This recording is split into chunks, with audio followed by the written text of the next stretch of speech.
Last year's wet summer has led to serious problems for British sheep farmers. Here in Cumbria, underweight lambs are still not ready for auction. The main of these lambs should have been away in November time really, but just with there being no grass or anything, you couldn't fatten them, and we've had to start giving them supplementary feeding, and that's at a cost as well. It comes in on a wagon and it's £232 a tonne I think, and they can eat quite a bit, so it's just the weather affects that as well.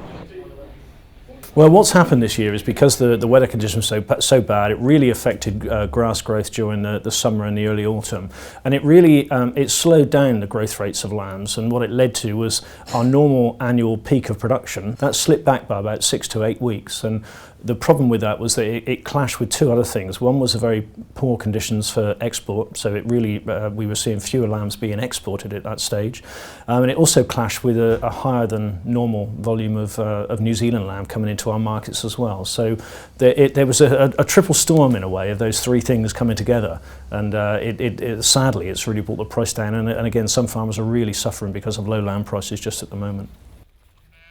You cannot keep hold of them too long, you know. When they're ready to go, they've basically got to go, because it costs an absolute fortune to feed them, so you've got to weigh up, do you keep them a little bit longer and hope the price in auction rises, or do you sell them and take what you can get?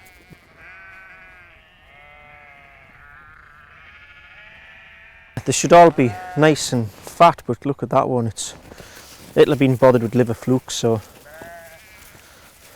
if she gets much worse we'll have to fetch her inside I think. There's going to be an awful lot less quantity of lambs in the sheep because they're in poor condition and the fertility's bad, so there'll be a lot of barren ewes, and well, they're not producing any lambs, so you haven't got any lambs to sell, but we're going to be down a good percentage with the amount of lambs we're going to have. I'd imagine we'll be 300 or 400 short, and on an average a lamb, let's say if it was £60, so it amounts to quite a lot of money. These barren ewes then have to be destroyed, costing the farmer more on top of the lost lambing income. And when he does get lambs to auction, the news isn't great there either.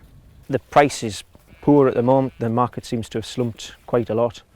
A lot of lambs at auctions down £30 or £40, no problem, a head, and you know, when you've got quite a few lambs in the auction, it mounts up to quite a lot. Cheap New Zealand lamb is one of the reasons for the low price at auction. So could supermarkets be doing more to support UK farmers? In an ideal world that's what would happen, and it happens in a lot of other industries, but in farming you're dictated by them. You cannot really pass the cost on because they're there in that auction and they buy the lambs at what price they want to pay. Everything is within our gift as consumers, so what we need to do as consumers is to look for British lamb if that's what we want, buy the British lamb. Bigger sales will drive more demand, which is a great signal to retailers. Retailers are driven by consumers, consumers make the choice. It's very easy to find the difference between New Zealand or British lamb, so express your preference at the point of sale and at the till.